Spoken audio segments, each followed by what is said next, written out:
Hi, Lon. Hi, everyone. Good to see you all. It was a great meditation, I thought. A lot of light very quickly, I thought. So, um, my friends in the Integral Collective and I last night did a hour and a half video on the absolute and the relative in medicine. And so that's up on YouTube. I posted it on my Facebook page and in various groups. So if you're interested, you can watch that. I thought it went very well. Um, those are good to watch, not just for the content, but I think because they model the kind of intersubjectivity that we could be striving for in our relationships and in our collective work together and in the discussion groups, for instance. And for some of us, it's the foundation of our clinical practice. That kind of intersubjective field with the patient. So you're welcome to watch that. So the class for this time is on ego. And, I said a lot, I've obviously written a lot about it, and I said a lot in the lecture. Mm, To keep it simple, a lot of the traditions demonize ego as the only problem.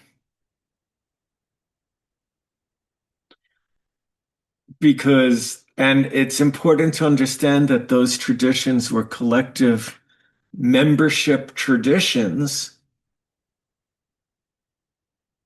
And so there's an upside and a downside to looking at ego that way. So, from a certain perspective, yes, it's true that ego is the sense of a separate self, and that sense of separation is congruent with being lost in samsara and creating karma, necessary pain for others and oneself. That comes from the sense of separation, separation from emptiness, from the unconscious, separation from source. And in that sense, ego as a sense of separate self can be considered the only obstacle. But from another perspective, those membership traditions don't like ego because very few people had it then in this and the people who were developing it could be seen as differentiating out from the membership collective, which would have been threatening to the collective. So in the way that I teach, ego is just recognized as a dimension of the self that is significant. It tends to dominate the center of the self. And when it does, that's a problem. When a person is more than 51% identified with ego and the motives of ego, the selfish motives of ego, then their dominant experiences of being separate and generally superior. And that winds up causing separation, and separation is pain, and that winds up causing problems. But from the perspective of the tradition I'm teaching, we're not looking to annihilate ego. We recognize it as an essential part of the self. We also recognize that it's a myth that one can annihilate ego, that nobody ever did it, that it would be like saying, I'm just going to like eliminate my skeletal system or my lymphatic system. I mean, it's a part of the self. It's an essential part of the self. In a developmental context, where we want the right medicine for the right person at the right place and time. We want to help people develop and consolidate and self-actualize healthy egos, and then help them transcend ego. And transcending ego means awakening to dimensions of the self beyond ego that are transpersonal, that we all share together. But waking up to those dimensions, mythically, when one awoken to Shen, capital S, to spirit, to love, to light, to the absolute, that would just dissolve one's ego. But that way of thinking doesn't really recognize the cultural dimensions of ego and cultural conditioning. So it's quite possible to be massively merged with the Tao and the One and still have a cultural ego in terms of sustaining matriarchy or sustaining patriarchy or these other antiquated forms of perspective. And it's quite possible to get addicted to the bliss and the ecstasy of the witness position. And it's quite possible to get addicted to the visionary dimensions of the soul and to keep going back to have more and more and more visions and travel in that domain and to just get lost in these intermediate realms or to go into clear white light and just bypass and not to self-actualize the ego and not to work out the shadow that's compromising the healthy consolidation of ego, so that even though one has access perhaps to very deep and high insights and can transmit lucidity and light and love to people, one can still be quite morally corrupt, quite ethically compromised. And we see that in every direction we look. So from the perspective of the tradition I'm teaching, ego is just recognized as a significant and important part of the self. It's healthy to consolidate it. It's healthy to self-actualize it. And it's healthy to transcend it. And in transcending it in no way means that it dies. There's still always a self-motive. I experience a self-motive every time somebody's driving too slow in front of me.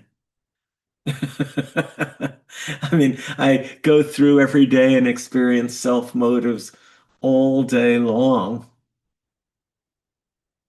So it can seem in the throes of spiritual experience, the ego can drop so far into the background and a primordial fullness can explode within us that's so compelling that it can seem as though ego has gone somewhere. But I assure you that it is there learning from everything you're learning in the spiritual experience, learning how to use everything that's being gained through spiritual insight and practice to reinforce the sense of separation and superiority. Now, this is not a cynical view. It's my practical experience. In 27 years in 3 different spiritual communities, of course, thousands and thousands of people and thousands of patients and seeing thousands of seekers and having done many, many long retreats and been part of communities and just seeing what's going on. So the point would be to awaken to ego. It takes, in the last spiritual community I was in, the general opinion was, which I would concur with in my own experience, is it takes about 5 years of really paying attention to really get to know ego pretty well, to really start to see it in its subtlety. It's always easier to see in other people. It's always easier to see in other people. But to really begin to see through the ego in oneself and to really begin to appreciate just how much the self that we know ourselves as is a construct held together by a sticky nervous system that has merely recorded experience. And that we identify as that experience that's recorded into the nervous system. Meditation instantly gives us the opportunity to step beyond that into a place where that primordial luminosity that is unconditioned by that experience. And so the point here again is we can have compassion toward the ego because the ego is finite and the ego lives in terror of its non-existence. The ego is alone and lost and feels unmet and is confused. To sum it all up, the ego can be summed up as a self-motive and seeing everything as mine. My life, it's my life, it's my time, they're my kids, it's my house, it's my business, it's my this, it's my that. And ego is the thing that gets aggressive when one's isn't getting what one wants in relationship to what one consider one owns.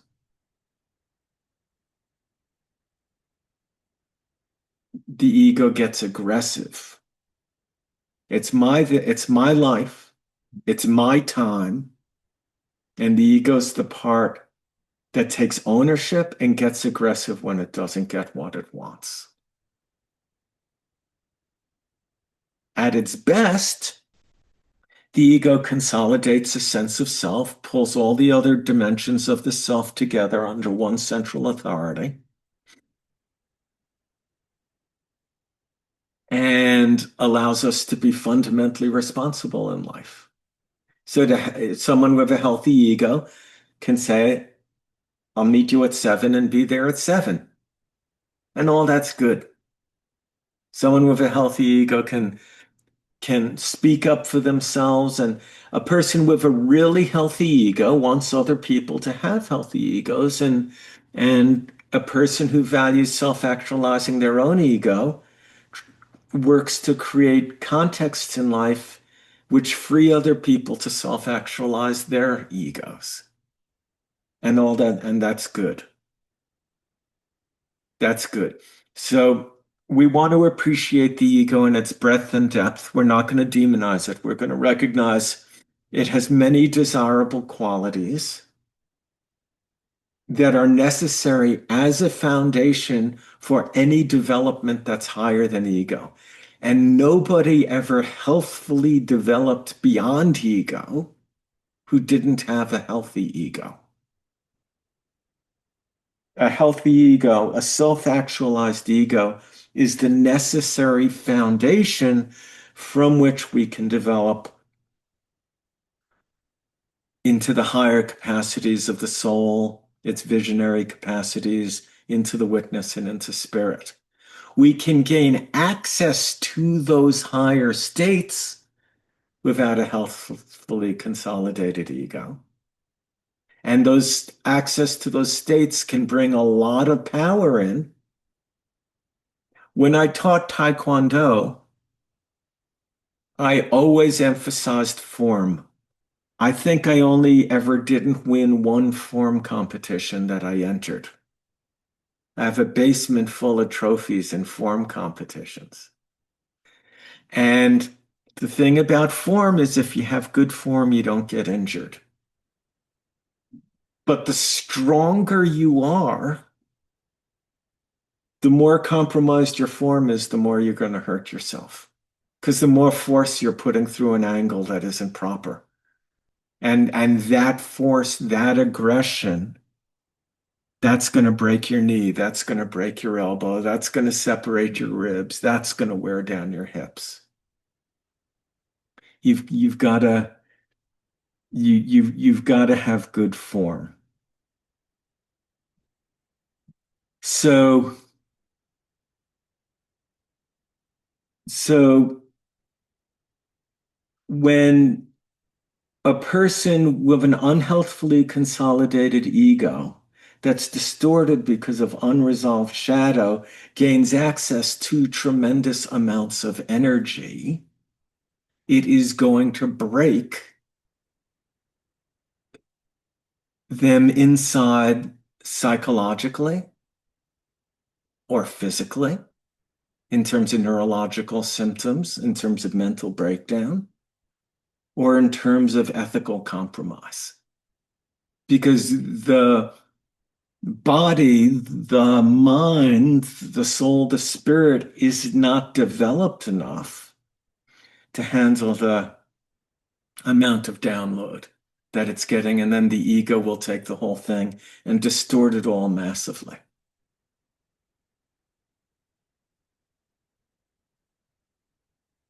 So that's why the foundation of this teaching, which we'll get to in the class on the virtues and the class on the perspectives we can take to clarify the elements.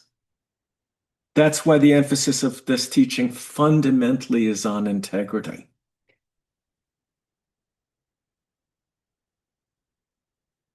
Because without the integrity as the basis, the power that comes through realization and through awakening is too much for anybody to handle. And we can just see this over and over and over again. You don't have to look very hard to see evidence of it. So I will take questions now on the module on ego and any questions that people have coming up in the class, but it's really good to focus at least some on the topic at hand. Hi, Beer. Hi, Lonnie. Hi. Hi. How's your new digs? I just arrived 6 days ago.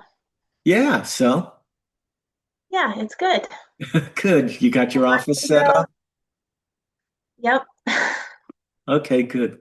Uh, yeah, it's a great change. And for context for the others, so I separated from my husband in February, and then I relocated just 6 days ago to a brand new city and let go of my growing practice. And now I'm starting everything new again. And it's very expansive. With one of my old students. Yes. Yep. Yeah, that's fantastic. Yeah. And Well, I just randomly found her. I didn't know she was a student of yours until I looked her up. And hmm, so now I'm joining their clinic. fabulous. Um, So what's the question? the question is I feel this expansive potential within me, but also my ego is like freaking out because it's not like I have an extended amount of finances to cover me as my practice grows.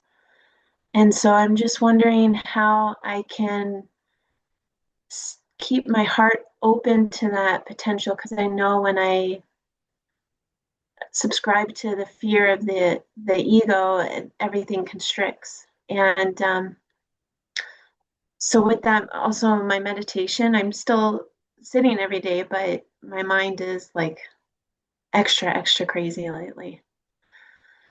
Well, So I'm just that shouldn't wondering. be a problem. I mean, you've just taken a big step. You left a marriage, you closed your practice, and you moved cross country. There's nobody here who did those things who wouldn't like be sitting there worried or concerned about how it all might work out. I certainly would be. I mean, if I divorced Emily and sold my house and moved to Manitoba, I'd be like, my mind would be going. Oh, okay. Yeah, and yeah, so I have to be making like start really making a living in the next 3 to 4 months.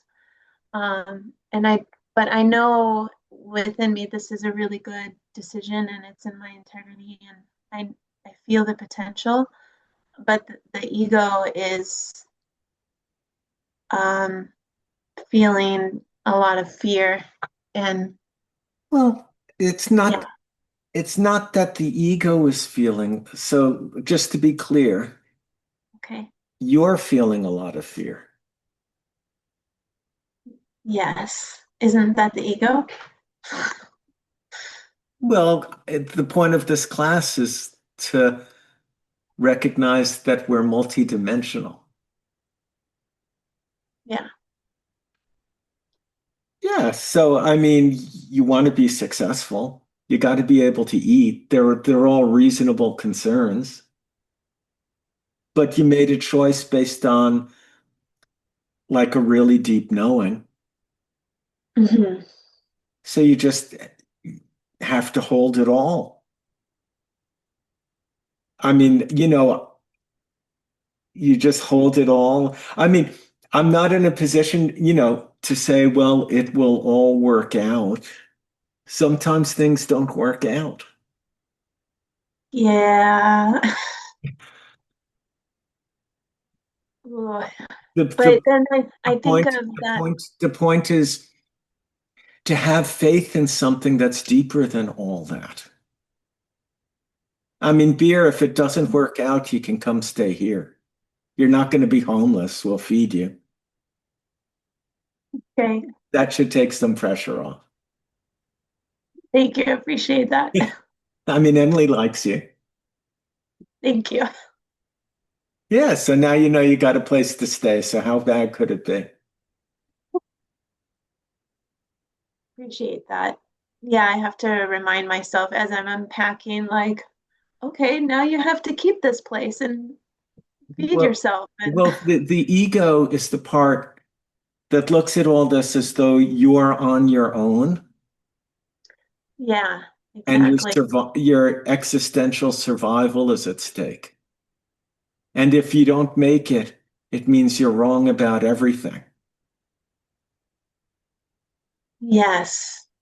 So But how do I hold that with compassion? well, you just see through it. You're not on your Yeah. own. People love you and nobody's going to let you go down. Nobody's going to let you live in this. You're not going to have to live in the street. I mean, really, you can come stay here for a month. Oh, appreciate that. So, so, so, so you just open up and you have to hold all of it. And it makes sense that part of you would be deeply concerned after taking such a big step. When I left, I had a full scholarship to a PhD in neuroscience at the University of Michigan, which was the first integrative neuroscience program in the world. And I gave it up to go get a certificate in traditional acupuncture from the same board in Maryland that accredited people that cut dog hair. I mean, there was no NCCOM at the time. There were no licensing. I never knew that I could earn a living doing this. I did it for love. That's why you did this. So, So just keep holding all of that well, with love. yeah, well, yeah. I mean, your mind's going to generate all kinds of content. Do your practice, get up every day and work and meet people. Meet as many people as you can and smile at them. And when they see your smile, they'll have no choice but to come to you for treatment. I'm starting to do that already, so Yeah. Okay. yeah. And I'm glad I won't be homeless. We're not going to let you be homeless. I'm sure there are at least 4 or 5 people on this call who let you come for a little while. Thank you. Yes. So the ego's the part that sees I'm in this on my own. It's just I'm separate. I'm on my own. You know what's interesting is that exact sentence came up during my osteopath treatment right before I left the day before. She said, "You're angry because you think you're doing this alone." Well, Yeah. that's the ego sense of being separate, and it never feels met. and it exists in complete denial to the fact that we're all in this together. Yeah. Yeah, so then you have to open your heart and recognize that not only are you not alone in doing this, but you're not also doing this for yourself. Yeah. I definitely feel that dharmic path unfolding in a deeper way, which makes it even more serious. Yeah, but the thing is, things come up in life, and sometimes we just have a lot to bear. But the fundamental principle of integrity first means our stake is in the ground and we become doubtless, fundamentally doubtless about who we are and why we're here. And then circumstances don't change that. Sounds good. Yeah, yeah. So the ego needs to be, the ego needs you to succeed so it can be validated in the choices you've made. Hmm. But these choices are already validated because you made them from a wholesome place of really developing your soul. But Yeah, but when we make a choice like that, we don't know how it's going to play out and look in the world or what more will be asked of us. for sure. Yeah, so that's the living in the unknown without guarantees. Hmm. Definitely feeling that. Okay, Thank you so much. it's good to see you, Beer. You Hi, too. Tim.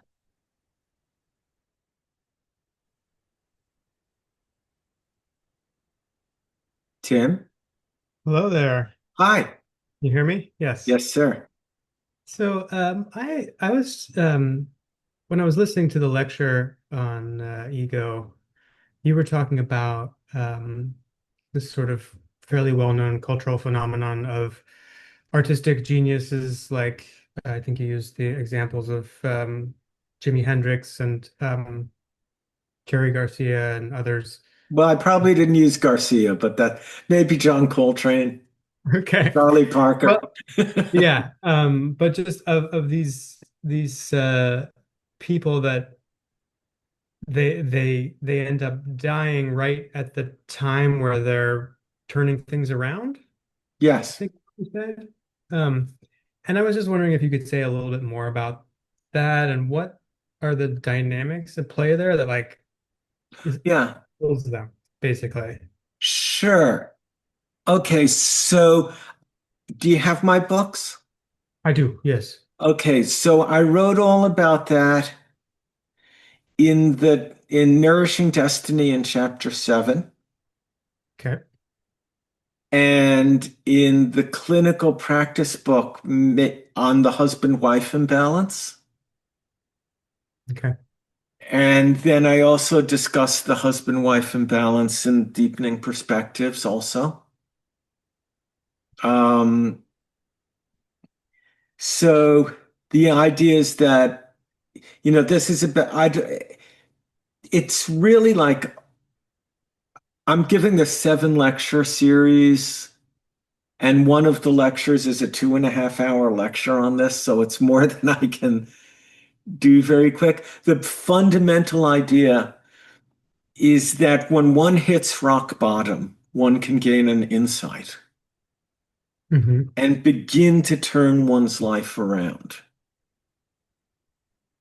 hmm And when one makes that choice to begin to turn one's life around and starts to exert effort, there comes a time when the primordial influences of Jing, Qi, and Shen, the fundamental upright energies that support the fulfillment of life curriculum, are on the verge of being restituted. and rectified at the core of self so that they become the primary good fundamental motive in the person's life. And that moment, as one approaches the restitution of those forces, is a very, very delicate moment in the I Ching called the turning point. This is about the transition from hexagram 23 to 24. And at the moment those forces are about to be rectified, the ego, as the force to maintain the status quo, congeals this unhealthy vapor, this unhealthy miasm of thought, feeling, emotion, and sensation, all the deepest fears, the deepest worries, the most dysfunctional thoughts, the darkest shadow, and brings it all up to, at that moment, create cynicism and doubt to get a person's attention off of identification with the pure motive of rectification. And it tells them things like, you can have one shot. Mm-hmm. You can just take one more dose. You can have one more affair, play one more poker game. You see? Mm-hmm. And then if the person gives into that, the entire structure which one has been overcoming comes out of latency and causes a person to fail. So the I Ching repeatedly uses this metaphor about how when the fox is crossing the stream, it's important not even to get the tip of its tail wet, Mm-hmm. because it knows as soon as that's a metaphor for cavalierly indulging in unwholesome thought, feeling, emotion, sensation, and behavior. Because it knows when the tip of the tail is wet, it won't be long before the whole fox has fallen into the pond Mm-hmm. and is inundated. So we can see examples like Jimi Hendrix, if you know Danny Gadden or Roy Buchanan, these are all musicians. Michael Bloomfield, who played guitar on Dylan's Like a Rolling Stone and played electric guitar with him at Newport. These people were geniuses, and they were all getting straight and sober. And everyone thought they were turning around, and the next thing you knew, they were dead. So it's just the ego is the part of the self that will take everything to mutually assured destruction before it sacrifices its pride. The Mm-hmm. ego is pride. It will take things all the way to nuclear holocaust before it says, I'm sorry. Mm-hmm. And the ego, ironically, will kill a person before it will bend a knee. And in fact, many people who commit suicide just see no way out beyond ego. It's the ego they want to die. It isn't necessarily the body. But that because they only see themselves as ego, they have no other option. So the ego will kill itself rather than let spirit and soul have the vehicle. So do you think in that instability of the turning point, I think the I Ching's calling it, Yes. that there's um greater sensitivity or more fragility in the body or in the physiology because of that Well, makes there's them just more susceptible? more fragility overall. I mean, this is the point at which you've been treating a person for 6 months or a year or some amount of time. They've been doing well, they've been doing well. And all of a sudden, just on the verge of really turning the corner, all their symptoms come back in a healing crisis. And then the person calls and says, everything's back. I'm canceling all my appointments. This isn't doing anything. They go, but you came 38 weeks in a row and you said you were getting better, better, better, better. Do you see? So it's just a very fragile time where people really have to they have to get enough sleep, they have to get enough rest, they have to eat well, take care of themselves, be very careful about what thoughts they indulge in, what people they associate with. It's a really delicate time. Mm. Okay. Thank you. Yes. Hi, Jessica. Jessica, you were in Stockbridge and you didn't say, hey, Lonnie, Good let's get a cup morning. of tea. Hello.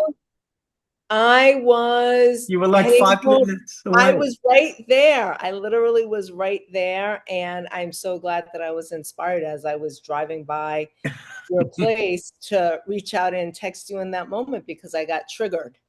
And You so got triggered. the next time I'm in town, which will be sooner rather than later, we will have tea for sure. Yeah, that'd be great. Yes. So my question is similar to beers Mhm. in that I am probably about a year ahead of her as far as like a divorce. Congratulations to me. And this fragility piece that you're talking about in Mhm. response to Tim's question, Mhm. as far as in the course of my lifetime, as far as like grappling with the ego, Mhm. whenever I have felt suicidal, Mhm. that's a trigger to me that I'm in a gigantic growth spurt because something that is not serving me is kind of dying away. I loved everything that you said to Beer about how to move forward. However, you talked about just now about we're not alone and there are going to be a lot of people around to support us. But when that turning point reality is happening and there's all of that fragility, and one, and in this case, Jessica, is being mindful of food and rest, but not necessarily able to control the thoughts. I definitely want to read to you your own words as far as page 148 in the homework, where you talk about Uh-oh. a morbid fascination with the contents of the mind and actually enjoy through force of habit being in the sewer because after all, it's the only reality they've consciously known. Yes. The ego's strongest identification is with its wound. Mhm. I think about just 2 steps forward, 1 step back, 2 steps forward, 1 step back. And I'm really grappling with not wanting to indulge that part of me that feels so vulnerable and wounded and betrayed and really soldier on. But it's about, I'm really struggling with how to find the balance between asking for help, finding somebody safe to ask for help from, and being met somewhere where I am. So, and then again, to quote you, you say later on in the same chapter, finally, we have learned to live with a broken heart, embracing our suffering as the price paid for being of use to others. Mhm. And when I was grappling with my former beloved, I would bemoan the fact that I was only of use to him, um, and then I was good enough, but my wants and my needs weren't important. And so, yes, being brokenhearted and thinking about being of use to others, it's like how to proceed. I feel like that's my quandary as far as I understand the ego's never going anywhere. I feel as though I have accessed other places within myself and not and develop my witness, but I feel like I've gone like 5 steps back and Well, it's a struggle. yeah, so you said a lot. Mm-hmm. I think trying to get to the heart of it, our essential condition as human beings is to come to a point where we take responsibility and act from the deepest and the purest motive we have available to us, from the deepest knowing of what we need to do from the perspective of having integrity to the evolution of our soul and living life with integrity? But what if we can't, Lonnie? Well, but you have. Mm-hmm. Nobody can't Mm-hmm. unless they have severe organic brain damage. Mm. So, we're in the position that we make a choice, like Beer moving and leaving her relationship or you leaving your relationship. We make a choice, which is hopefully motivated by the deepest sense we have of what we need to do Mm-hmm. to enact our life curriculum. And then in the face of having done that, we often have to just bear a lot. Mm. A lot. And it's easy to draw the conclusion that because I'm having uncomfortable thoughts and I'm having uncomfortable feelings and I'm having uncomfortable emotions, something must be wrong. But if we know the choice we made came from the deepest place, and we made that choice to honor out of like a deep humility and a deep care to really further the soul, really for the sake of being free, Mm-hmm. then dignity and integrity require that we bear whatever arises in the face of that and go forward without doubting and second guessing the motive. Well, Having- that's the place right there. It becomes so tenuous as far as leaving from a place of wholesome integrity and dignity and understanding that that has to happen above everything else. I just want to applaud Beer and I as far as for having the strength and the courage and the dignity to do it. Yes. And great, now here we are. And as I said, I'm a little bit ahead of her, but sometimes the when is this going to end? And like meeting it every single day. The But- meeting it every single day part is the part that feels tenuous and exhausting. But that's the medicine. Yes. And the medicine is working with what is as it is. Mm-hmm. And the medicine is to hold this all in compassion from the Mm-hmm. place of deepest conviction in the choices you've made for the most wholesome reasons. Okay. There's no other time you can do it. Correct. There's no other time in the future where you're going to be able to handle it better than you living life with integrity means right here, right now, working with what is as it is in the context of compassion and a deep confidence in your motive for being free and for freeing others. And that can only be done now with things exactly as they are. Absolutely. Thank you. And it would be really nice if all our minds would leave us alone. I mean, it would be great if my mind would leave me alone. I'm okay with my mind. I'm not okay with the stories oozing out of the wounds, that wounding, that sewer. But that is all. That's But the that mind. is It's it's made all. up. It's all my last teacher would have said once you see that it's the sewer and you just drop it and you just meditate and go into clear light. No, but you want to look at the contents of the sewer in like fresh clothing, freshly showered from outside the sewer. You want to be able to see the complexity for what it is, but always from the standpoint of simplicity and always from the standpoint of your deepest strength and your deepest conviction. Okay. And not jump head first into it. And keep my tail out of the sewer. Yes, exactly. Thank you, Lonnie. Thank you, Jessica. See you soon.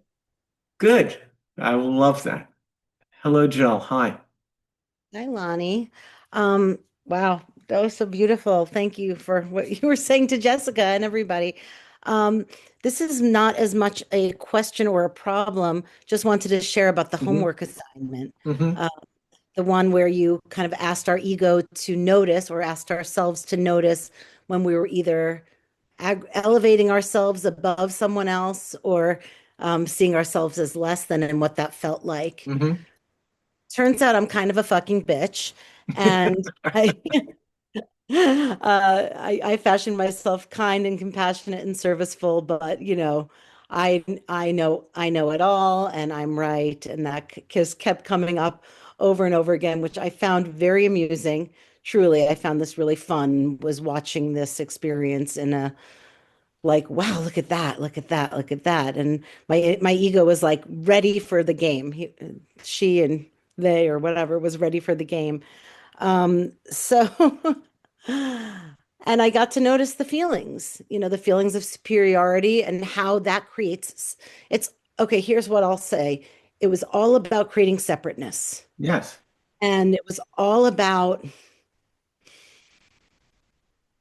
the fear of being shunned or isolated on either side of that spectrum, right? The ego wants to be, or the whatever, I don't know who it is, but it was all about the fear of being shunned, of being isolated, being separate. Um, and I would take the higher position in one way, and then I would take the I'm such a bad girl, I'm in trouble, I'm scared, and all this kind of stuff. Yeah, it always has two faces simultaneously. Yeah. And it was, two different situations in which, a family thing brought up the old story of I'm in trouble.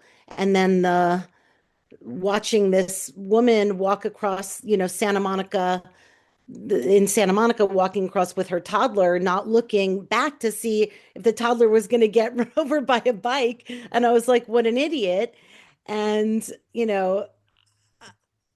I I think she is an idiot, but regardless of that, I could see what it felt like to separate myself from her. Hmm. She was a person not paying attention. She was, I don't need to make a story about her. Anyway, so it was just and it's happened, hundreds of times Yeah. since the assignment, and it's just been a great exercise. Well, it's incredible. It's great that you did it. I mean, and everybody's ego is exactly the same. These dimensions of the self that we're reviewing are the same in everybody. They're transpersonal. We all share them. They're not different in anyone. The contents of a person's superego might be different. Mhm. If you're male or female or trans or Christian or Jewish, the contents are different, but the way the superego acts is exactly the same. The way the ego acts is the same. Everybody's ego is a bitch and a bastard. Everybody's. Mhm. Everybody's ego wants to fight. Everybody's ego gets incredibly aggressive when it doesn't get what it wants. But do you also see it as the fear of separation too? Like, making myself different than, othering. It's an othering kind of thing. Yes, But yeah, which is separation. right, right. And I just a quick note, like right before I signed up for this class, right before it was so cool. I was reading the Stephen Cope book, and then there you Yeah. were. So that was very fun. Yeah, Steve, I knew Stephen through Kripalu. I haven't seen him in, I don't know, 15 years. I mean, a long time, but he lives over in Albany. And anyway, I used to know him reasonably well. Yeah, it was really fun to see you there and Leon too. All right. Thank Okay, you. thank you. Hello, Colin. I did another tea ceremony with our friend Alex.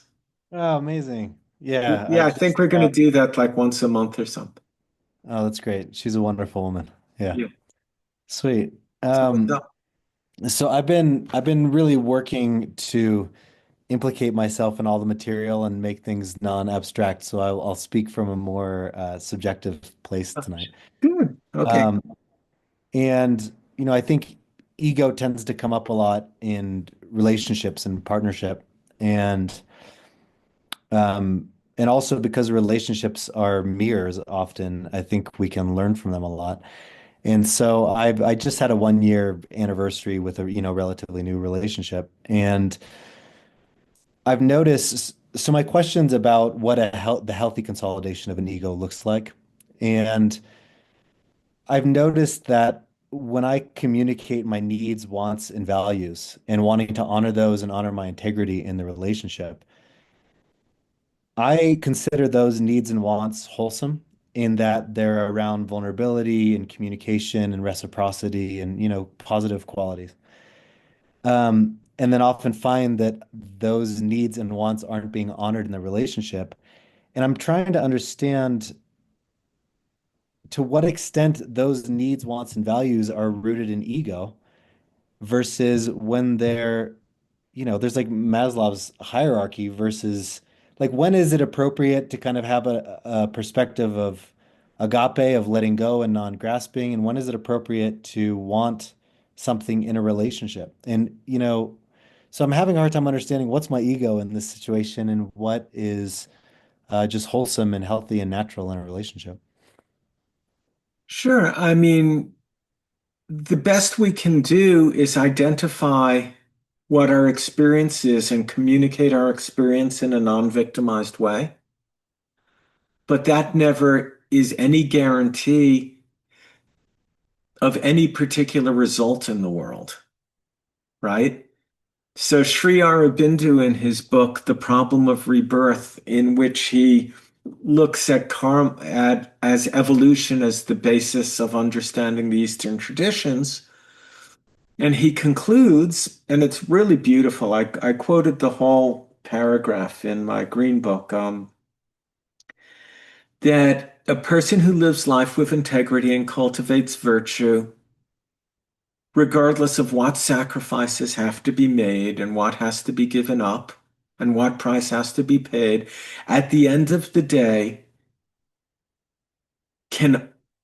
has only the right ever to expect an increase in their own integrity and virtue, and no other specific result in the world. And then oftentimes we don't communicate to people because we're afraid of that. If we do communicate, we're afraid of the answer that will come back. So we don't ask for our needs to be met because we're afraid if we ask for them to be met and they're not met, then we're getting an answer, actually. Um, you know, I can just, I've always counseled people, and it's been my experience when people are telling me about their friends or patients are telling me about their relationships and asking for insight. What I always tell people is you have to contemplate in your deepest heart, in your deepest soul, is this relationship right? And if it is right, then where there's a will, there's a way, and everything can be worked out. Emily and I are coming on our 34th anniversary of being married.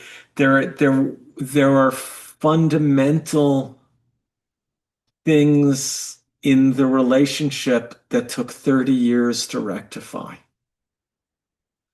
And sometimes it was unbearable. But at no moment did I ever doubt the rightness and that we were supposed to be together. And I feel if one knows in one deepest soul, this is my path, this is my medicine, this is my partner, that one puts everything on the line for it for as long as it takes. On the other hand, if one knows that fundamentally it isn't right, there's no amount of coaching and therapy and tactics that they're ever going to make it right. It'll only result in compromise. So, there's looking in a person's eyes and they're saying, I have asked you, I have discussed these needs with you and things haven't changed. And why is that, and how is that, and what's going on with you around it? Are we together or aren't we together? With Emily, famously, we went on one date and I bought an engagement ring. We've been together 34 years. So I never had any doubt, but it still took 30 years to work through some very fundamental things in the relationship. But I always knew we were supposed to be together. I never had any doubt about that. Great. Very Yes, helpful. yeah. So anyway, that's that.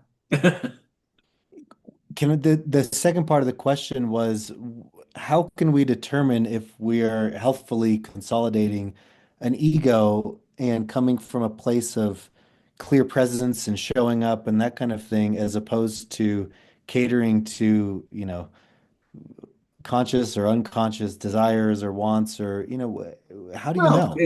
Well, first of all, it's not this, that, or the other thing. I mean, it's all happening at the same. I mean, healthfully consolidating an ego doesn't mean you don't have any more shadow. And having a healthfully consolidated, self-actualized ego doesn't mean you don't make mistakes or make karma or act out of ignorance. I mean, a healthfully consolidated ego just fundamentally means you've grown up and you're an adult and you're taking responsibility for your choices. That's all it means. You're not a victim. A person with a self-actualized ego isn't a victim. Even if they've been a victim, they don't relate as a victim. Their life is theirs and they take full responsibility for every choice they've made and the outcome of everything that's happened to them. They take full responsibility, not for everything that's happened to them, but for the outcome of everything that's happened to them. I mean, certainly things happen to us when we're young that we're not responsible for, but we are responsible for what we did in the face of it. So, self-actualizing the ego really just means taking full responsibility in life for everything we are actually responsible for. And in that, have given up being a victim of circumstance. Our lives are our projects. And we're no longer poor workmen blaming their tools or circumstances for what's happening. Take full responsibility for the choices we've made. Which relates to like what I was saying to beer.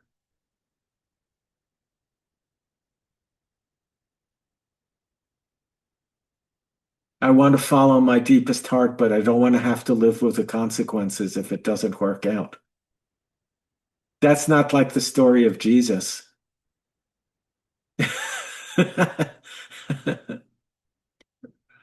which I present just as an archetype. Okay? Okay. Hey, Don. Hi. Hello, sir. I wanted to just first say, when I talked to you last about 6 weeks ago when we were doing the unconscious, I really thought I'd been working through a lot of my stuff over the years and my martyr self came up. And I've been eating humble pie for 6 weeks. So I just wanted to ask, like, this thing that's struggling, the question that I'm struggling with, I'm working on taking responsibility in a bigger way. I've quit drinking. So were you drinking a lot of alcohol? Not a lot, but I was drinking it regularly. Okay, And so you're not drinking at all now. I just said, why am I doing it? I'm doing it to be social, and it doesn't really something I enjoy. Well, that's fantastic. Good for you. So that was the first step. But the question I'm really after here is struggling with the concept of right versus how do you know when you're doing the right path? Like when you're struggling with this concept of integrity, how do you tap into that which is right for it? I get confused over that. How confused could you be? You've taken every class I've given the last 3 years. I, I mean, I think it's you're going to classes with Tracy and flying across the continent. I know. You're I making all know. these friends. Oh, I guess the only thing I can say is that it's my martyr saying that I can't know I'm right, and I'm always tending to give that power away, looking for it for someone else. Well, And I guess that's how would you know? How would you know that you were making the right choices?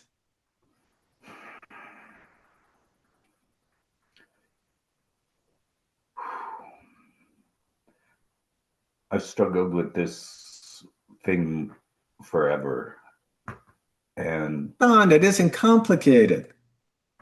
I guess I'm just afraid to make that decision. I guess Make that's what it was. decision?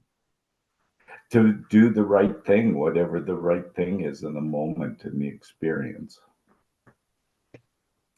Because Don, did you knock over a liquor store earlier tonight? no. Do you run a clinical practice? Yes. Are you helping people? Yes. Are you studying with Tracy and learning Pulse? Yes. Are you making friends in the Yes. community of practitioners? Yes. Are you enjoying these classes? Yes. Yes. Are you learning a lot about yourself? Yes. I guess I just don't. That's the victim. That's the victim you're bringing forward. Thank you. Well, I don't think I'm bringing it forward. Well, yeah, I'm bringing it forward. No, Don, I think that you just have a habit of feeling sad and like low self-esteem. And it's just a habit. It's not based, it's probably, there are probably patterns from your young childhood where these kind of things were reinforced, early disappointments and this kind of stuff. But we've all had that. The ego is addicted to its self-image. So like, my ego's self-image, has traditionally been, I'm a really bright guy who can think really fast and smarter than most people and can handle most things through like intelligence, this kind of thing. And I tend to be right because I tend to have more facts and a broader base than most people. Do you understand? So I'm just sort of like used to looking at things that way. It's just like a dominant operant mode. And you're just kind of like used to being like kind of sad and deprecating yourself. But but it's just an identification. It's just an identification and it isn't real. Okay. Well, most of my life I've been very arrogant. And I used my mind for its defensive capabilities and was hyper defensive, having gotten 4th-degree black belt. Just made sure that with my body and my mind, no one could fucking touch me. But, at some point we see through that and we see it's all a charade. And we start to get interested in like real connection with people and real communication. And we wake up to the essential nature of the self as care and as love, and we kind of like soften, and the price that has to be paid is like letting go of the self-image and seeing through it and stop feeding it with attention and belief. All these pictures I see of you in Tracy's Pulse classes, you're always smiling and waving with 5 other people. Yeah. Well, okay, so how bad could things be? I just needed another reminder about my habit. You're allowed to be happy, Don. You can be happy. I give you full permission to lighten up. Thanks, Lonnie. Yeah, and that's good enough. You can know that you're making the right choices because you feel lighter and happier. And you smile more and people smile back more. It isn't more complicated than that. Yeah, I've been faced, like, I trained in martial arts. I got a 3rd-degree black belt in Kung Fu, and I overcame my fear of conflict and fighting and all of that. It's just been an endless having to face this. Yeah, that's And I why guess there's no stop. that's why I closed my martial arts school the day I woke up in meditation 24 years ago. Because Yeah. I realized that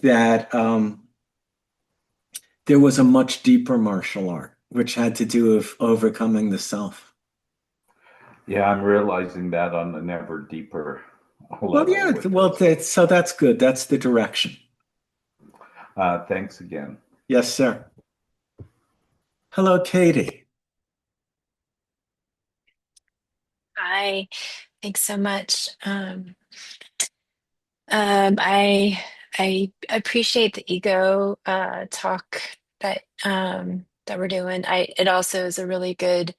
Now I have the ego to blame for not wanting to do my chart notes because it's just been really I have some resistance to them, but now it's like I can really feel it's the ego, like you shouldn't do your chart notes right now. So it's been sort of so thank you for that. But my real question, or I guess just I think it's a question, but so when I'm meditating, there's 2 different things that sometimes happen, Yes. and I'm going into the emptiness.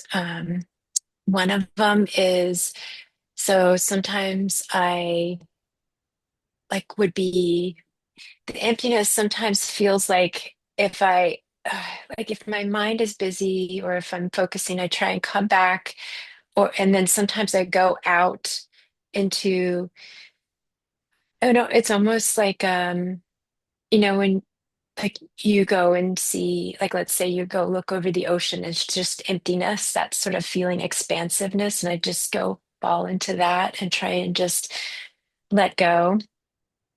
And then other times though, it's like I when I try and come back to me, I come back to me and like back into my body, into my like even the central channel or just the breath. And then it's sort of the emptiness is within myself versus outside of myself. Does that make sense? Well, they're both experiences Yeah, that you're not supposed to be having any relationship to. exactly. Yeah. So the subtlety behind what you're asking is I'm doing this right? Are one or both of these experiences a problem?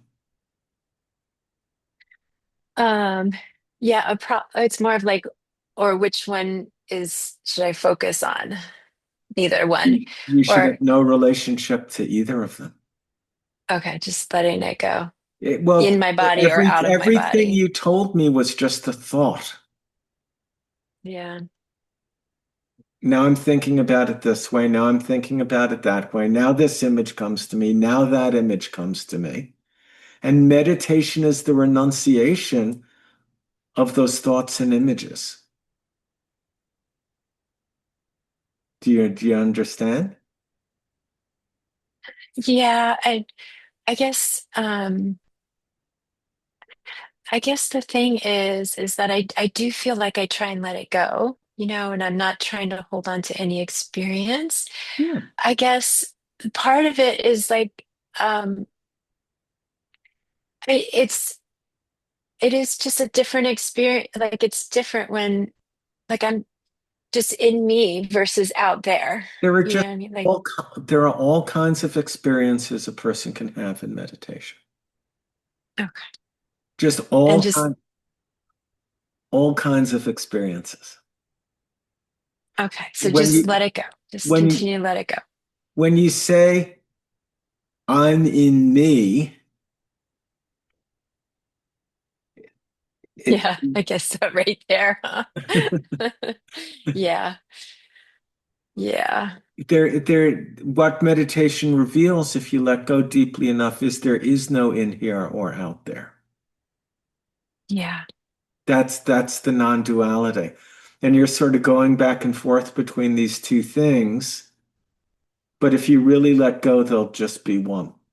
There won't be any in here or out there. So I the out there is a holding on and the in here is a holding on. and then okay, then how so if my mind is wandering or if it's just, unrest, then what is the best way of coming back to nothing? There's nowhere to come back to. Yeah, okay. Well, And there's the and answer. drop the Okay. whole idea of nothing. Okay. Okay. Sounds good. Okay. Yeah, appreciate it. No, thank you. I really Yeah. appreciate it. The idea is to just drop and just be, and whatever arises, arises, and you just let it go and let it go and let it go and let it go. And don't attach to any of it. Okay. Thank Okay. you. Yeah. Appreciate Hi, Julie. Hi, Lonnie. Um, since we've been talking about the dimensions of the self, I've been realizing that I had a great life. I'm really, really happy about my life. But the time I had the worst anxiety and the worst pain in my life was, now I understand it. It was when there was a conflict between my soul and my authentic self and my ego, like feeling that I had to stop a karma that was going on for generations and generation. And I don't know, it feels like is the ego um, um, stronger when things come back from many many generations? That is it harder to let go of that stuff? I would say, I would just say that whenever the ego is confronted with any deep, meaningful change, Mm, that the ego is the force to maintain the status quo.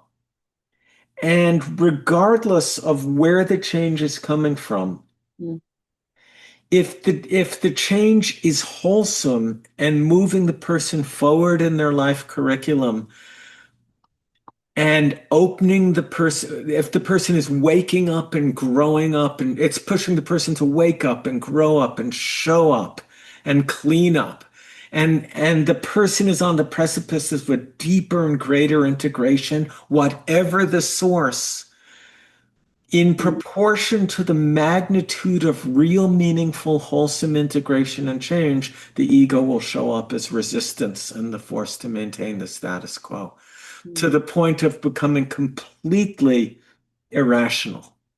mm. And is it for that reason that people that have addiction, substance abuse, like physical abuse or toxic relationship, when they go back to that, what happens there? Like, Well, it's that's what I was talking to the gentleman about earlier. I can't remember who exactly asked me the question. Maybe it was Tim, just about the turning point. Mhm. And just, yeah, I mean, all those mechanisms are just there latent. So, you give up drinking and you take one drink and boom, the whole thing is back. It just triggers Mhm. the whole thing. Right. I remember, so, I was, working very hard in neurobiology. I spent my last year of college at Albert Einstein Medical School publishing research out of a great neuroscience lab with a woman who was an old school neuroanatomist, like a really high level scientist. And I was just deeply, deeply ego identified with that. And I gave up a full scholarship to the University of Michigan to go into Chinese medicine. And I went to acupuncture school and I graduated and I got out and I moved to Massachusetts. And like the first week I lived here, I had this dream that I was back in my lab at the University of Massachusetts doing electron microscopy. And I literally got in my car and drove to the lab. And I walked in and I told the man who ran the lab, if I ever come back asking for a job, no matter how much I beg, do not hire me.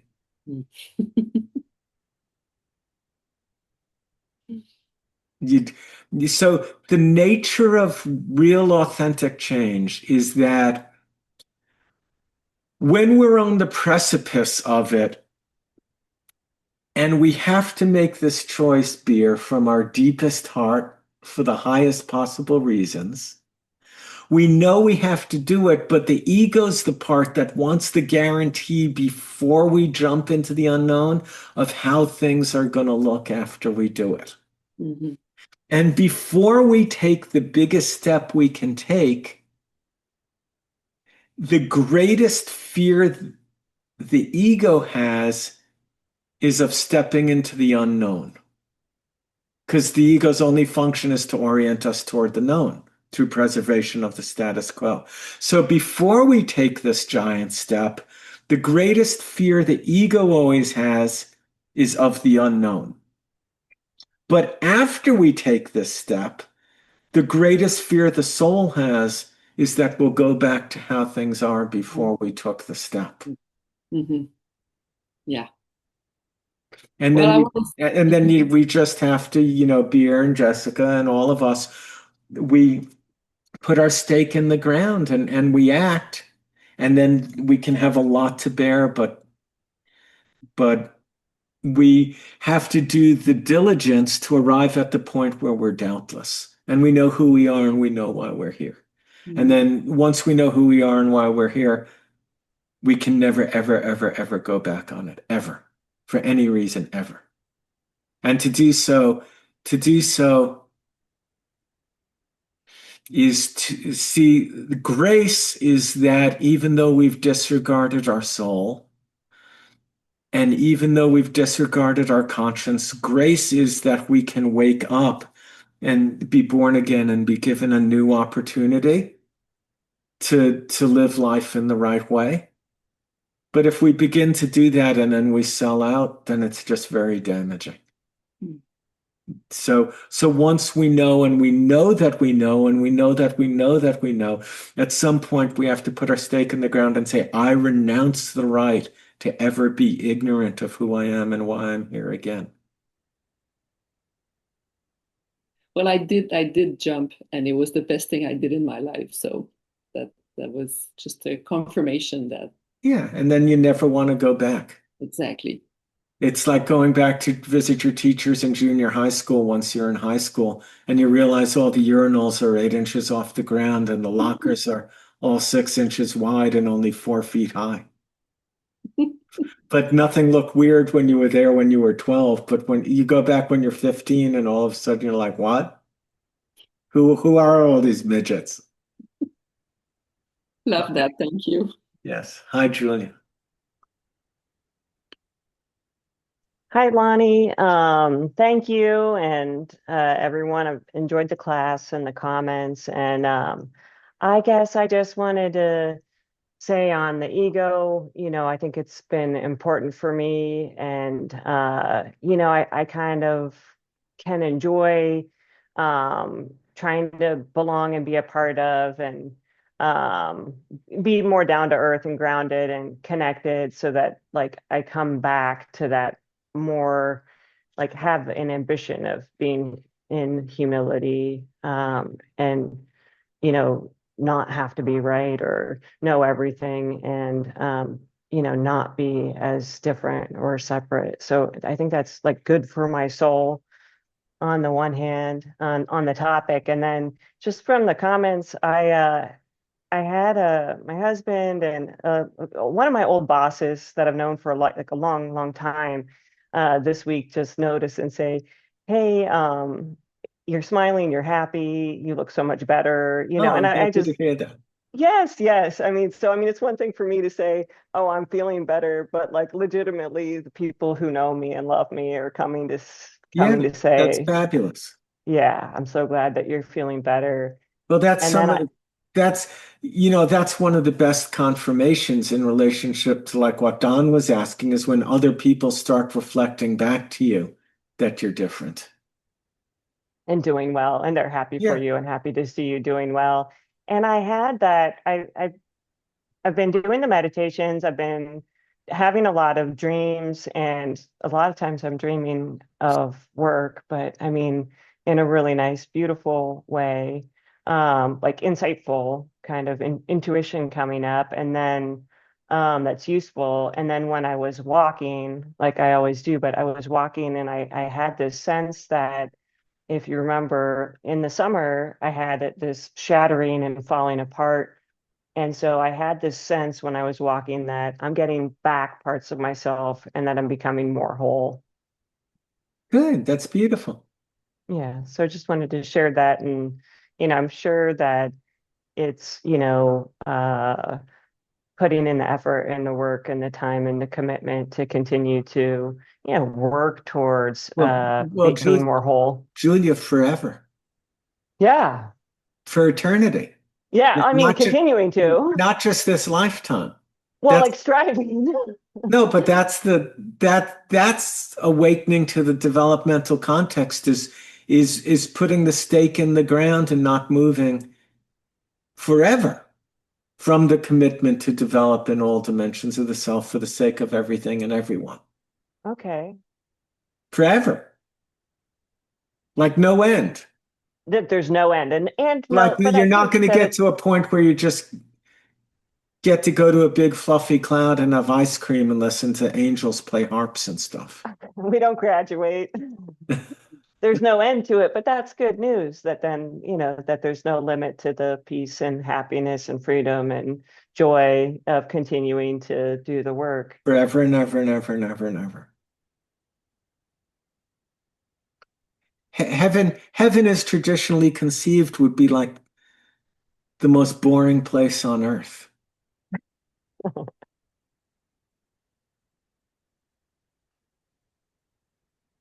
Okay. Thank you. Yes. Yes, Hasso, hi. Hi, Lonnie. Hello. Yeah, I just wanted to, I had a question about the ego. So, um, it seems like since you brought this up, for us to pay more attention to how the ego manifests, I noticed that I'm definitely getting more aware of some judgmental part of myself towards my partner, and I've been kind of looking at where is this really coming from, right? So if I don't want to approach this psychologically, and I want to approach this more from an inner awareness process, then Well, it brings, the two approaches aren't necessarily incompatible. right, I mean, that's also, psychology is a dimension of the self. So there's going to be a psychological aspect.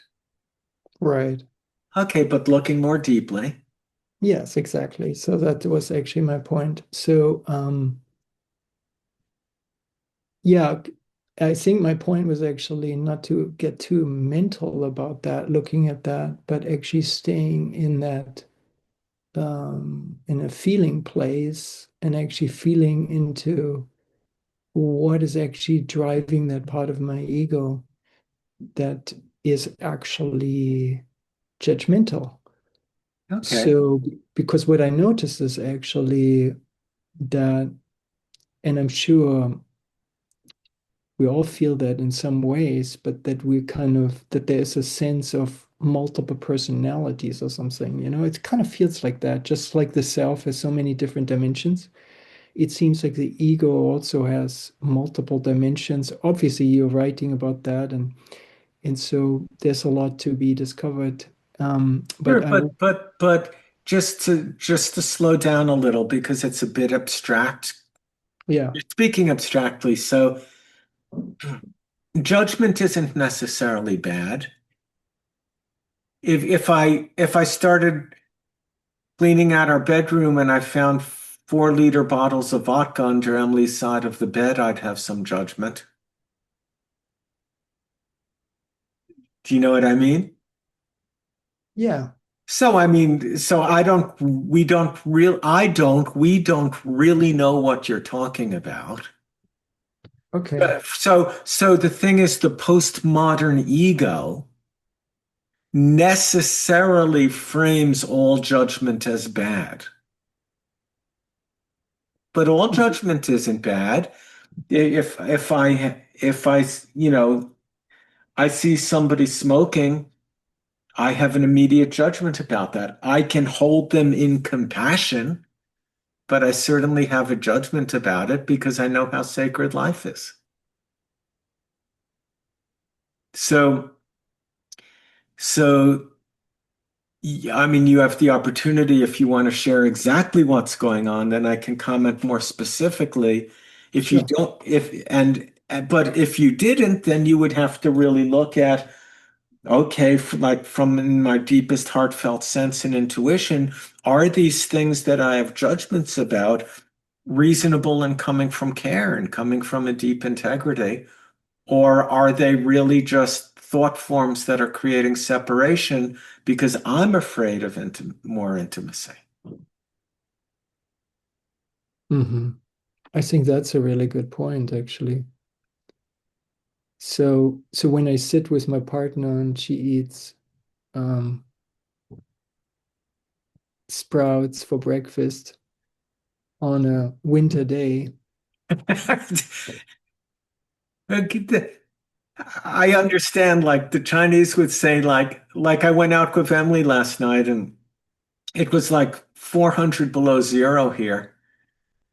And she ordered a salad.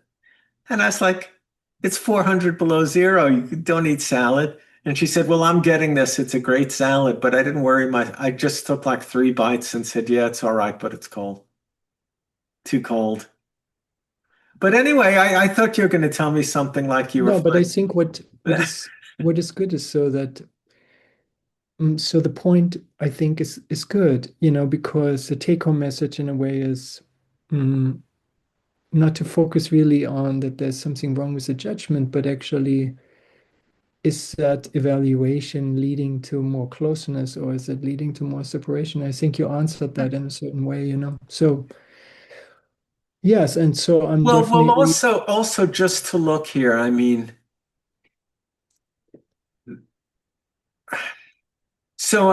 look, Emily used to totally ignore me when I told her she shouldn't be drinking coffee and she shouldn't be drinking alcohol because I could see all the signs congealing toward breast cancer. But she's my partner and she gets to make her own decisions and she made her choices and has had to live with the consequences. So, but I did make my concerns known, but then she's free and I'm free. I would say that on like the scale of things in terms of relationships, like somebody eating sprouts in winter is so insignificant relatively, yeah. right? That, I mean, it's not like she's drinking or she's gambling or she's doing, you know. So I would just look at your own tendency toward perfectionism and that Actually, and Yeah. the tendency toward like a hypercriticality toward yourself that is then focusing on something relatively insignificant in another as often as the likelihood that it's a displacement, it's a projection on your part, as well as a displacement over deeper real concerns that you might be afraid of addressing. Wow, that's a good one. Yeah, beautiful. I have to sit with that for a moment, actually. Yeah, it's not about the sprouts, actually. It's more about the separation, the ego's obsession Yes. about creating separation. I think that's just kind of a painful reality. So, and I think that's also maybe why we all feel at certain times that the ego is kind of in a way of a deeper kind of real connection, with the deeper parts of ourselves that want to connect. So the ego seems like it sometimes gets in the way of that, but it's more the dysfunctional ego. So I see that too. Well, the Yeah. ego is a materialist. It's materialistic. And it sees your wife as a two-dimensional cardboard cutout in the world to fulfill your needs and desires. That's how everybody's ego is. Yeah. Okay, well, good. I'm going to sit with that. And then I just have one other quick question, if I may Yeah, ask. sure, of course. You once mentioned like letting go of everything without condition. Yes. So that sounds like a really beautiful vision. How do you practically apply that? Do you mean how do you How do you actually live let how do go? you live that? Yeah.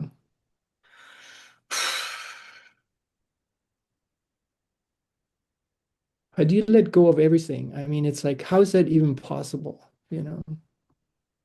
It is an archetype in the heart that one can feel a deep pull. So first of all, meditation is the practice of doing that. Mhm. I own a house. I own a whole bunch of guitars. I've got a Volvo. I'd be reticent to just let go of all of it. But in the end, if I had to let go of all of it for the sake of my deepest integrity, for the sake, I would do it.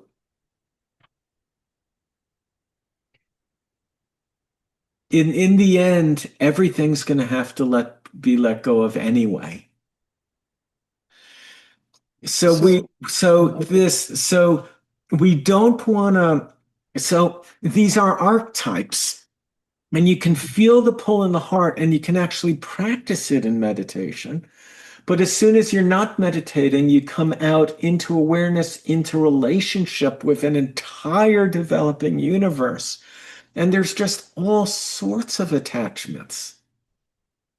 But now through meditation and putting our stake in the ground, we're growing a relationship to a dimension of ourself which is free of those attachments. The archetype is, is mythic. Mhm. It's not real. It's mythic. Mhm.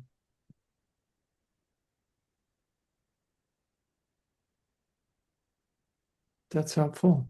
Yeah, all we can do is look at the ways we're attached and let go, let go, let go, let go, let go, let go.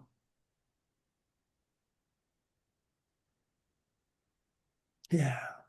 Beautiful. So, Meditation is the practice.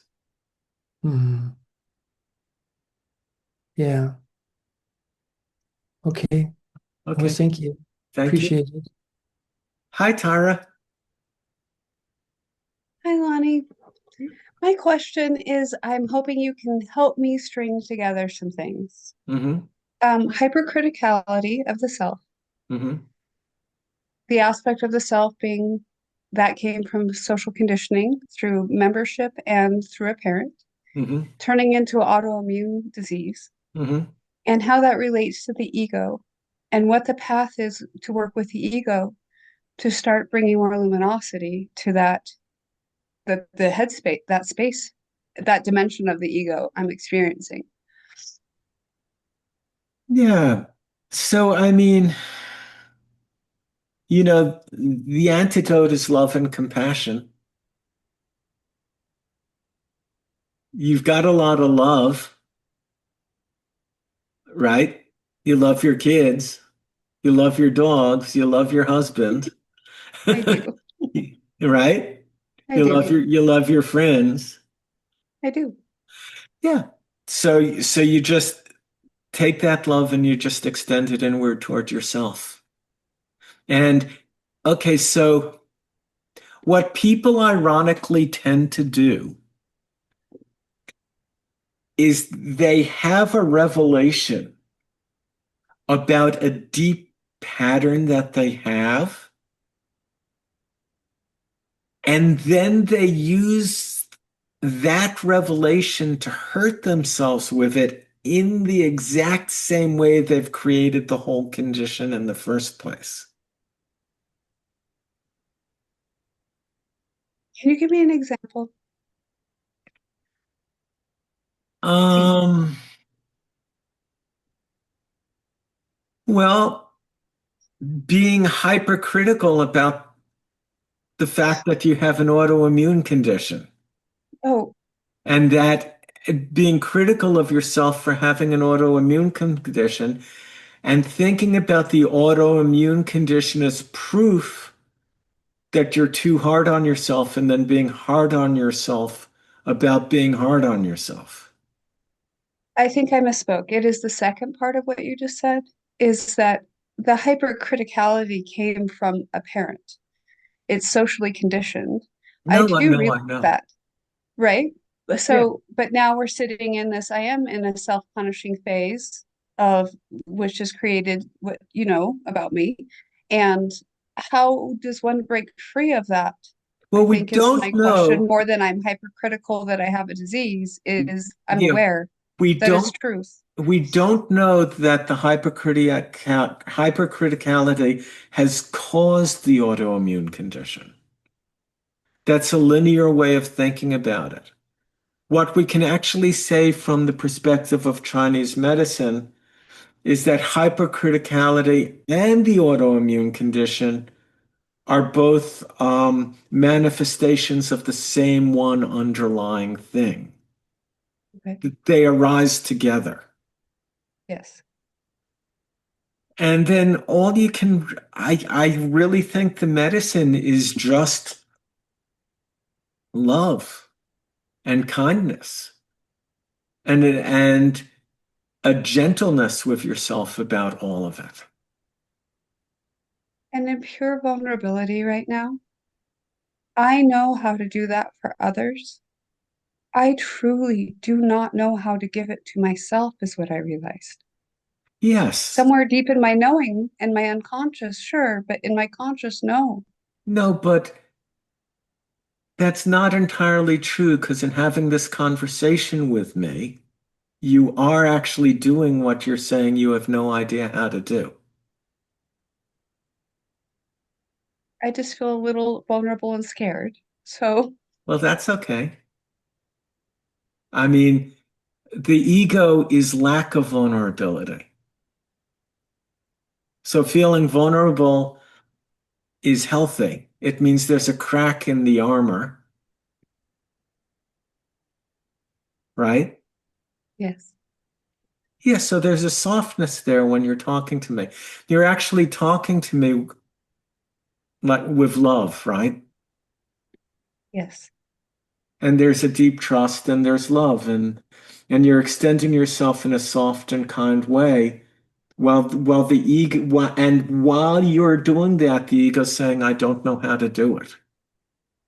That's the irony. The ego is always ironic. I do find it very ironic and Well, it is like a problem I ultimately can't ironic. solve. This isn't a problem that needs to be solved. I mean, if it wasn't an autoimmune condition, it'd be something else. You know, Jim Morrison said nobody here gets out alive. This is just what you happen to be dealing with. It's fine. Is it okay to have no relationship to it? How are you going to have no relationship to an autoimmune condition which requires getting chemotherapy regularly? I try to not give it much emotion. Well, why don't you And just let yourself have whatever emotions you have instead of trying to tightly, yeah, there you go. See? So why don't you just give yourself permission to feel whatever you feel about it and not try to be so tightly regulated around it? it's fear of what that would look like and the Right. unknown. Right, because you haven't done that. You've only done the other thing. That's the ego's fear of change. I hear you. Yeah, just lighten up and soften up on everything and everyone. Just I got it. Just give yourself and everyone else a break. Okay? Okay. Okay. Hi there, Serena. Hi, Lonnie. So I had my hand up, and then after Tyra started talking, I was like, oh wow, you answered again the things that I was thinking about discussing. But I'm going to keep my hand up anyway, so I'm not quite sure what's going to come out, so please Okay. bear with me. A lot of this conversation today, well, not only today, but also while listening to the lecture, I really enjoyed this exercise. And part of what I've been contemplating or how I've been noticing ego in myself is as I've forgotten who said this, as yes, the super bitch and the judgment and seeing how when it comes up and how I respond to it. And I'm hoping that I think that I am learning to be a little kinder to myself when I notice it, Mhm. especially because I think well, I believe I've been working on myself for a while and I'm in this class and I'm trying to take it seriously and see if I can shift things. Okay. Uh, and and yet I keep noticing, that yes, it's easier to see in somebody else. Um, but I'm trying to then, if I notice myself seeing it in somebody else, say, okay, well, that's not who I'm working on. How am I seeing that aspect in myself, or how can I apply that to myself? Mhm. That's been very helpful. Yes. Uh, and I guess what triggered me to raise my hand was what Hasso asked about, is how to that letting go. And I've forgotten now how you said that, but did I understand roughly that this is the way I think I process? And so I'd like you to confirm it if I understood correctly. Mhm. That if you know, the meditation is the practice of the letting go, Yeah. and then it's to hold yourself in love and kindness. I guess with the attachments also, that I also do want to enjoy what I have in life right now, um, as you said, without an attachment. But I Well, guess, you're never gonna. Everybody has attachments. right. And I guess that, The idea of having no attachments is a mythic ideal. It's right. not. And, and, It's an and that's archetype. why I really enjoyed that you said that, because it's like, yes, I absolutely enjoy a great meal or, these other things in life. And so that permission from you was wonderful, kind of. So it really is very much of an ebb and flow, or phases I see kind of going through of Well, what it work on so myself the more. fundamental thing is what do you really care about the most?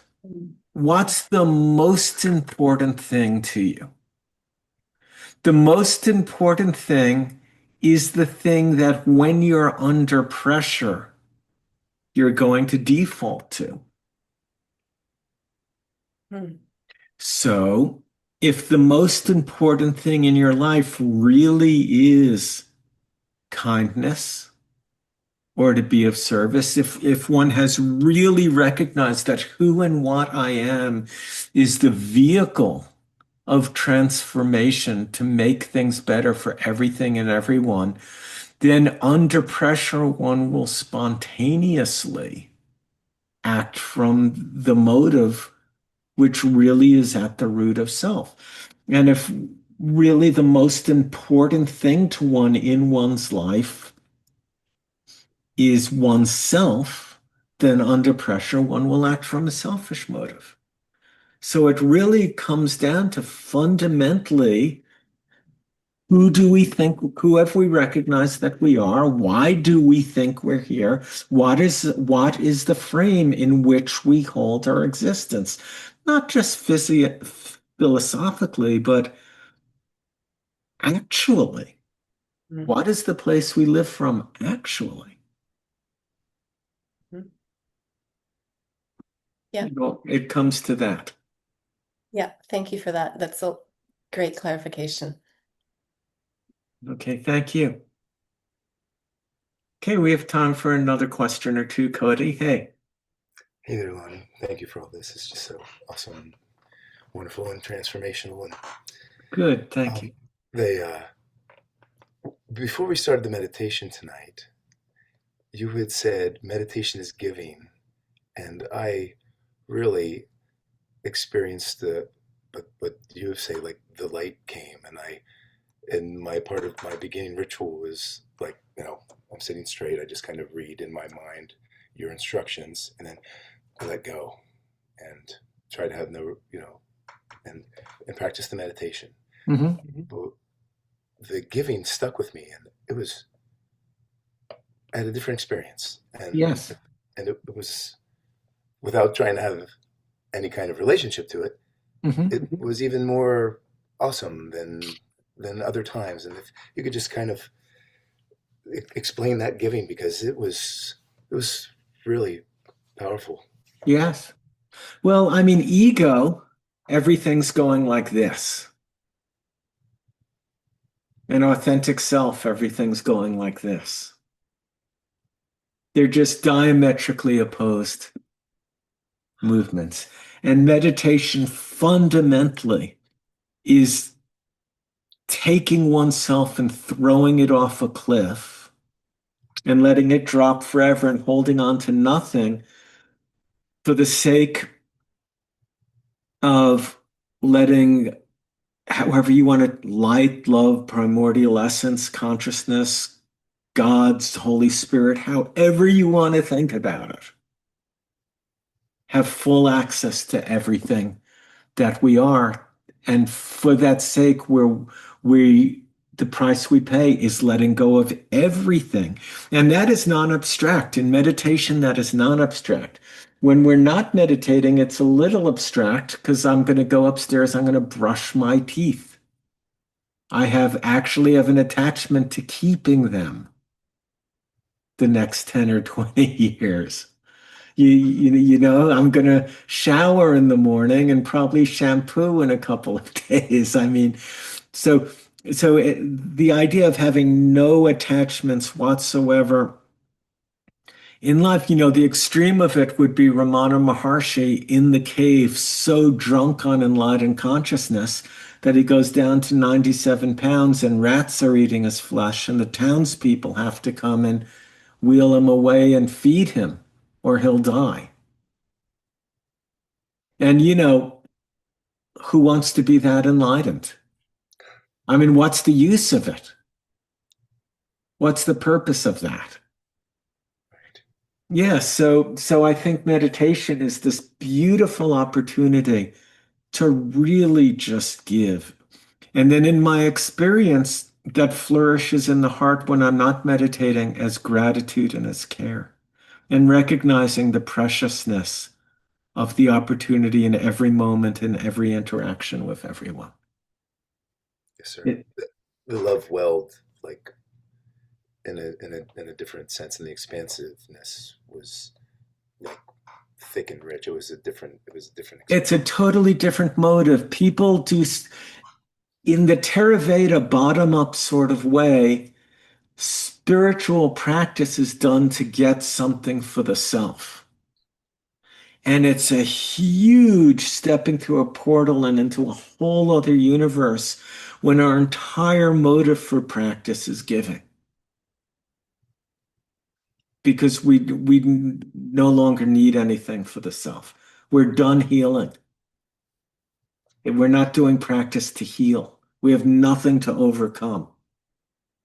We're not victims. We've taken full responsibility and we've recognized that who I am is the wellspring to give.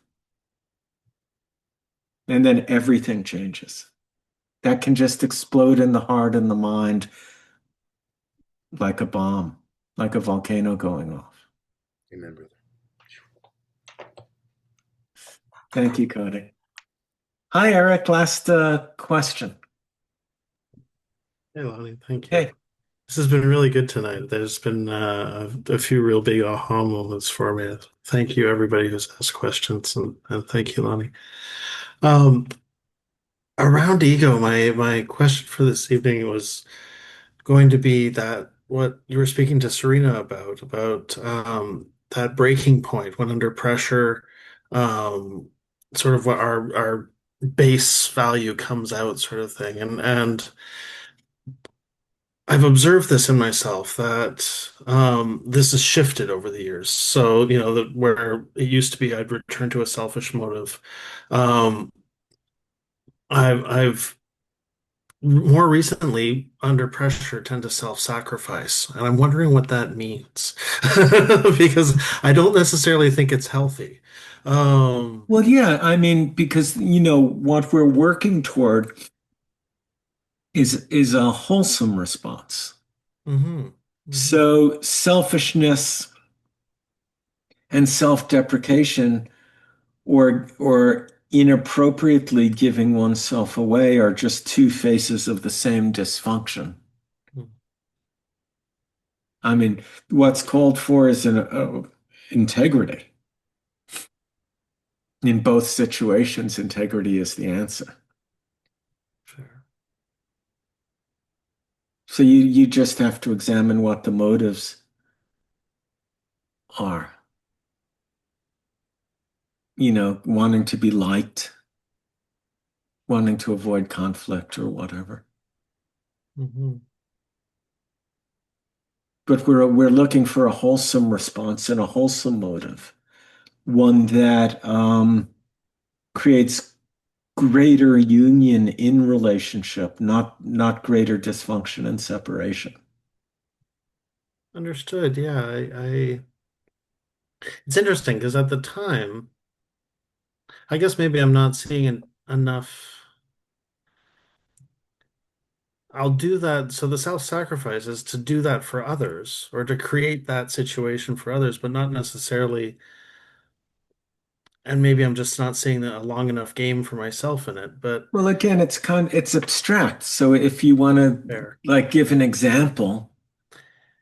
Yeah, so I had a home practice in out west a couple of years ago, and there's a for a bad forest fire season, and sort of the environment was getting inhospitable, and um, so my wife and I kind of decided that and the practice was just starting out, so it would be a long road to sort of sustainability in a small town sort of thing, and so I made a call back then, which was um, to pack up and move across the country. Um, and I don't regret that decision, but I haven't practiced since. So it's like, um, there's a part of me that like I've done other things and I've grown in other ways and so again, maybe this is just something that's coming, but there's a sense that I realized my dream and then gave it up for sort of the for what was better for like for my wife and I as a whole, rather than for my own career progression or to maintain what I had created. Well, I mean, are things okay? They're getting there. Yeah, they're No, not but bad. no, but I'm I have safety, I have food, I have no, but I mean, you made this choice because it was better for you and your wife as a whole. Did that work out? Is the relationship good? yeah, Are you yeah, happy? yeah, yeah. So what's the problem? Fair. Yeah, I guess the I want to say, well, I'm not where I want to be. Um, as far as practice and career goes, like I'm driving a truck right now, and that's not exactly fulfilling or rewarding. And it certainly wasn't what I worked towards with school and with with study or even being here. Well, do you have the opportunity to start practicing a day a week? Working on it. Okay. Yeah, working on getting my registration here. Yeah. So it's a process. Yeah, yes, so fundamentally you seem sad. There's a sense of loss. Yeah. Yeah. But Okay, that I but guess I'm but working and a sense of burden. The that I think a few people have spoken about tonight that when you make a sometimes when you make a choice you have to bear a lot. And I'm yeah. so I'm feeling that. Okay, but all So of I'm that, sure that's coming through a bit. but everything you're communicating sounds reasonable and very human.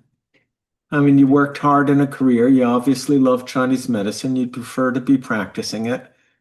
You made a choice for the two of you. The point would be, are you bearing the consequences with dignity and not being a victim and projecting it to create separation in the relationship, but and taking a fair assessment of, okay, I'd like things to be different. Here are the steps I'm taking to make it different. That's fair. Thank you. Okay. Thank you. Thank you. That puts it back into perspective.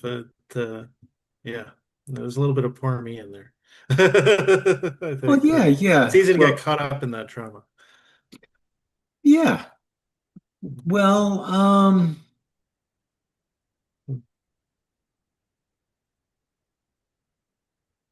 all we can,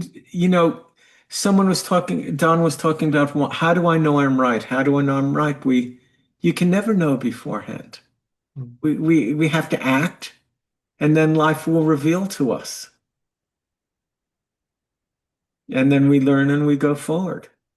But clearly you're pretty engaged in the class Thank you.